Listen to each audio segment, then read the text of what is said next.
Hello friends, ரொம்ப ஈஸியாக செய்யக்கூடிய பன்னீர் கிரேவி எப்படி செய்யணும்னு பார்க்கலாம் வாங்க. கடாயில் கொஞ்சமாக ஆயில் சேர்த்துக்கலாம். நான் 100 கிராம் பன்னீர் எடுத்திருக்கேங்க. உங்களுக்கு எந்தளவுக்கு தேவையோ அந்தளவுக்கு நீங்கள் பன்னீர் எடுத்துக்கலாம்.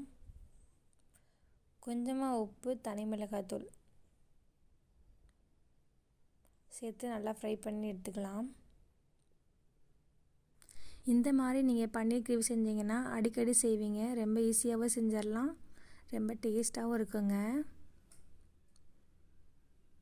இந்த மாதிரி நல்லா ஃப்ரை பண்ணி தனியாக ஒரு பிளேட்டில் எடுத்து வச்சுக்கலாம்.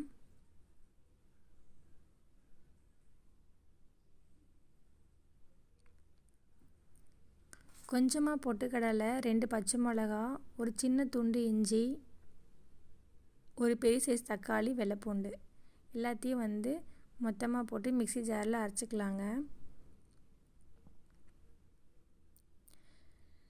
நம்ம வீடியோவை சப்ஸ்கிரைப் பண்ணுங்கள், லைக் பண்ணுங்கள், ஷேர் பண்ணுங்கள், அப்படியே மறக்காமல் கமெண்ட் பண்ணுங்கள்.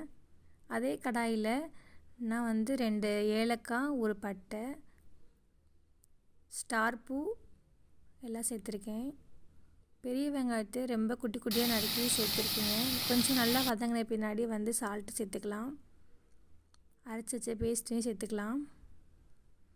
கொஞ்சமாக கரம் மசாலா, தனி மிளகாய்த்தூள் சேர்த்துக்கலாம். தேவைக்கேற்ப தண்ணி ஊற்றிக்கலாங்க.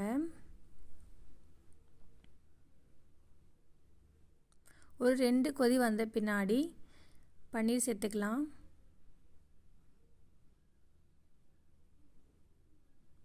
நல்லா கலந்து விட்டுக்கலாங்க.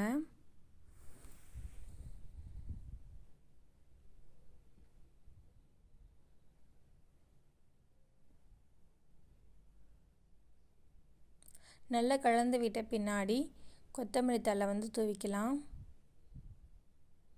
அவ்வளோதாங்க, நம்ம பன்னீர் கிரேவி ரெடி ஆயிடுச்சு. நான் பன்னீர் கிரேவிக்கு சப்பாத்தி தாங்க ரெடி பண்ணியிருந்தேன். மீண்டும் ஒரு நல்ல வீடியோவில் சந்திக்கலாம்.